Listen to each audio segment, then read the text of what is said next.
Notice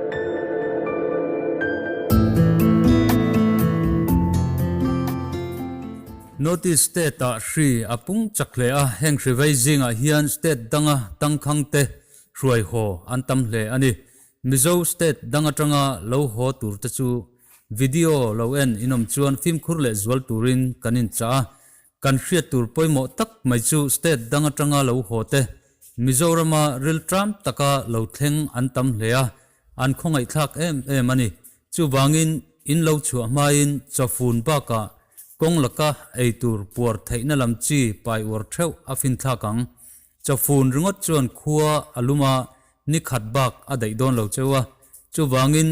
cho ei hun bi kar laka eitur le cho in pai in eizo nuwa inin thun puar na tur puar theina lamchi ron pai war le zual athaleang tin energy drink le ORS tepo pai thei chuan atam theiang pai atha ome ral thuam khai khin na video kha in lo en thlom chuan he video hi chhun zom na ani kha khai khin na kha India in khovel hriata apuan zar chin chau ania kan video ma salama khan China hian India missile chungchanga ringot po rin hlel na anei na sa ani ti kan sei to a Dr. APJ Abdul Kalama kai hruaina hnuaya Agni missile India in loting maya ates masakber atang khan China mit amim toa tuna hian India hi khovela ral thuam nei tha top 4 a alang phak dai toa engram ma hian anpong pongam biglo chu kan hriat telatan atha ome China le India war history kan enchuan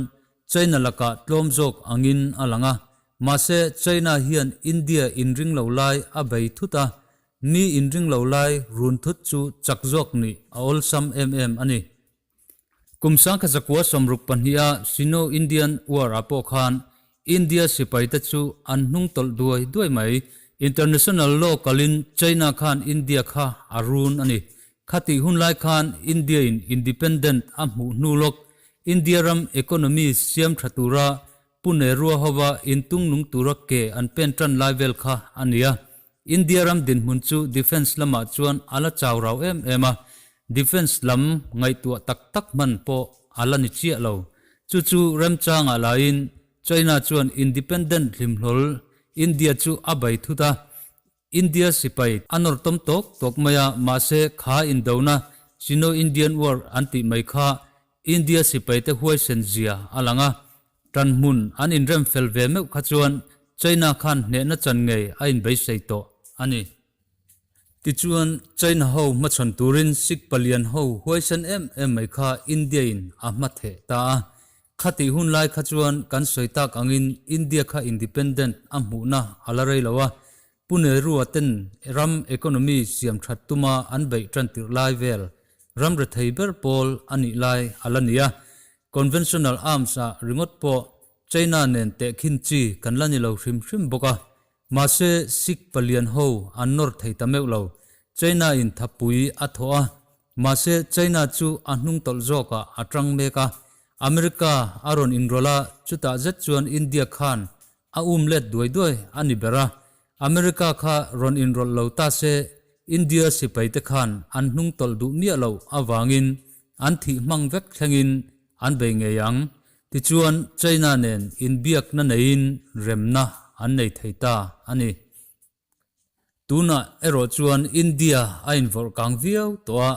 lau tur big ani to lo nuclear weapon aum to boknen US Russia China India te hi top 4 ra ngai ani toa chuti chung chuan India hian aral thuam hi azep then na sa ngai ania defense budget atanga ramdangin anchutin India hian aral thuam thup tam tak anein anhria ramthang mek ania sangkha jakwa somruk pani vel angmai mai khachu ani to lo ani thil pakhat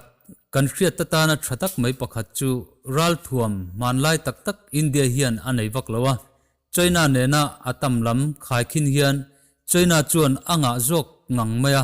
mase fighter China na siam upato tak le tunlai to lo tak anei trawa India ral thuam te ero tunlai ber deuh vek ania Russia le US kut chuak thaber anei trau mai hei hian India hlom zia hi ati chianga India hetiang taka athang hi China hian angai mo tham atlingani chuti rual chuan China hian ral thuam tha anei lo ti na chu ani bik lawa anei tha ma se atam lama ero ati tam tu hi aral thuam man lai deuh to ho atam ti ka soina ani history han enila India chu indona ton hriat nga tak mai ania Pakistan nen voitam anin kap to a ral rel po athiam hle mirama airstrike nei tur hian radarin amu mai mai thailo tur siam stealth fighter le stealth bomber te an mang thin tlang puya Pakistan radar 10 an mu lovin MiG-21 mangin Pakistan ram chunga helho bupui ava bomdara Pakistan radar 10 an mu meu khachuan khuwa atlai to kan soi to angin he fighter upato tak MiG-21 hi Pakistan F-16 tenen van boruaka anin chiama Pakistan F-16 pakhat chu akap thale ti India chuan officialin apuanga Pakistan ero atang na salea US point MiG-21 laka an kutchuak fighter tha F-16 atlom tur chu thup moi antum nge hriat anilawa MiG-21 hian akap thalo ti an soi ve bok engpo ni se kan soi to angin MiG-21 chu then omrama somlovin avaleng luta poi khoi zongin avakhosak chiam awangin akum alo upato bok nen speeda akhan lo F-16 10 an boxi awangin ka thakin awam veta a base aron ho thleng zo talo ani kha hetianga amison avalen chuadan war history ziak tu pakhatin azia dan phei chuan Israel sipai ropui zia tarlang tu Entebbe mission ang mai khan MiG-21 mission hian Indian Air Force le India ral rel thiam zia atilangani ati hial ani US President Donald Trump chuan Twitter India le China line of actual control an boina hi titop turin US chu enroll ain peireng ti asoya palai na thoktur point anin pe ti atalang boka Russia point China chuan engpo tokse Russian and Trenchran an nilawang ti alo soito boka thenkhat chuan Russia foreign minister hian China le India boina LSC asoilawa Hong Kong boina chungchang chau asoi antia ramtin hian foreign policy nget tak an nei thawa chuta chuan an policy an ngai poimo ber hi an hlam chhia ngai lo Russia foreign minister in China hian engpo tokse Trenchran thei kan ni lo ati hian Hong Kong aniemo South China Sea aniemo India China border issue poni se engmain athen rang arin omlo ani Russia official hian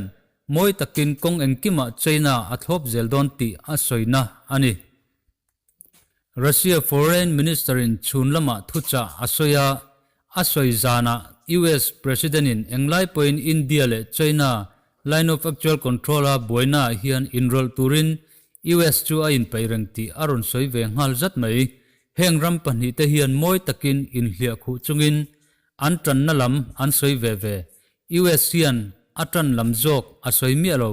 ma se India news agency ta chuan US chu India site ading rang ti an puang hala achan chu tunang boruwa ka chuan US hian China hi engtika ma apui ngai lawang hetiang hi ani chuan boina hi punlunin lo so sang taviau se South China Sea boina tenen hian a in thlunzom chho vek to donin alanga US ho rengtu Middle East Musulman ramta hi oil manga ansum donna atan South China Sea hi international waters ani anga zalen taka man mamo tu ram ani lain thil cheber athlengani chuan war analyst ta chuan China lam an on jok an ring deuh furhlom achan chu US in khunglai ram ho chunga athunei na hi thiadar andu ber ania China hian South China Sea hi a obbe thainan an pui chuan China nen trade deal lok thak tak an siam thai arin ombok ni in an soi ti chuan China le India in kara remna omlova in ka na athen chuan chu hun chu rem changa lain Pakistan hi roncherang bertura ngai ani boka chuti rual chuan US laka tlak tlum tuma international politics malareng Pakistan hi rin anglo takin angoi dai thaibok mase analyst thenkhat chuan chu athlen anring lo thunga USian terrorist beina konga Pakistan hi aring zo to lo ti ansoya chu Pakistan point ashria anlati le zel thung ani US le Russia hi akangkai ani chuan hun kalto thirletin Second World War US in atan rol puiram France le UK te chu US thlop turangai ania anni baka hian European ram te chu US Allied Force zom vevek tura ngai anni bok Germany big khi an hoilam tu rin thiam a har sale thunga US nen thu in mulo an nei zawa Russia nen po chutiang tho chu ania wangin a hoilam tu rin thiam a har sale bok ani mase heng zong thleng thei tur khop boina cho chua hi chu khoiram ma hian an du lawang nuclear weapon nei thiau mai indo chu a hlom dan adang hle tawng indo pui pani na le pakhat na hunlai angot kha ani don to lowa akai hnoi atel ve ram mai ni lo khovel hi tho chuak le mai theilo tur khopin nuclear zungjam awangin engram point an tur na sa vek tawng chu thlentir hi tuman angam arin omlo mase lo thailo na in anang aniero chuan Russia China Iran Pakistan le Middle East ram thenkhat te antran ho hi rindan tlanglon ber ania US UK France Australia Italy India le Israel te hi trangho turangai te anni bok hei hi website thranga indo pui pathum na hi thlengta se trangho tura anrin thirlok na an nei atanga lak khom ania rindan dangte po aom thayang tin hei hi tun boru ka wang hian a thleng don ti na ani lo boka mi thenkhat rindan internet lama an thujiak te kan lak khom ani line of actual control tension awang hian ram pani te nimin khan high level a in biakna nei ania India chuan line of actual control a hian status quo an du ti an soya status quo omzia hi a toizonga rilfia don chuan tunma an dan pa ngai ang khan line of actual control a hian omle India chuan adu ti na ania chuti ni chuan China hian a cheklu ral thum le building te sipai ada bel te po nu kirvek turin India chuan adu ti na ani mase in biak na hi nimin lama nei kha ani towa chanchin bot sailai thleng hi chuan China hala in singsalawa thu a in biak na hi atakin chantir ani don em ti chu India hian athlir mek ani in biak na angin China hian malak tum om angin ala chelauti India News Agency te chuan an soiloma India du na hi ti hlotlin ani lo chuan line of actual control boruak khi ama ain atang hle tura rin ani signed copy of what I'm going to be signing in a couple of minutes and you'll see exactly what we're doing. They've had unchecked power to censor, restrict, edit, shape, hide, alter virtually any form of communication between US President Donald Trump chuan voin khan social media executive order assigna executive order assign chan hi ama atang to khan Donald Trump hian Twitter le social media thenkhat chu administrator ten du sak uchuak bik an nei ti hi asoi fo to a ti to lo tura ati nuwa omzia anei lo wangin social media khwa khirna executive order hi assign ta ani president le US sarkar hruaitu ta chuan American mipuiten an ngai dan an soi chua thaina tura digna chanvo an nei chu rabe sak niin admin ten andu zongte antar lang sara andu lo thil ta chu an thuk ruwa mitam tak post an remove thin ani atia heiba ka hian president in Twitter a thuthar lan ta chu Twitter hian fact check an nei fowa chu ti dan tur anilo atibok hei wang hian White House Oval Office voin khan executive order hi assign ta ani social media rang Twitter Facebook le adangtea mi puiten freedom of speech an nei thainan assign hi atul ni in Fox News chuan antar langa executive order president in assign zo hian US Attorney General chuan social media enga po anma ni pai nilo social media nei tu ten an remove sak ani chuan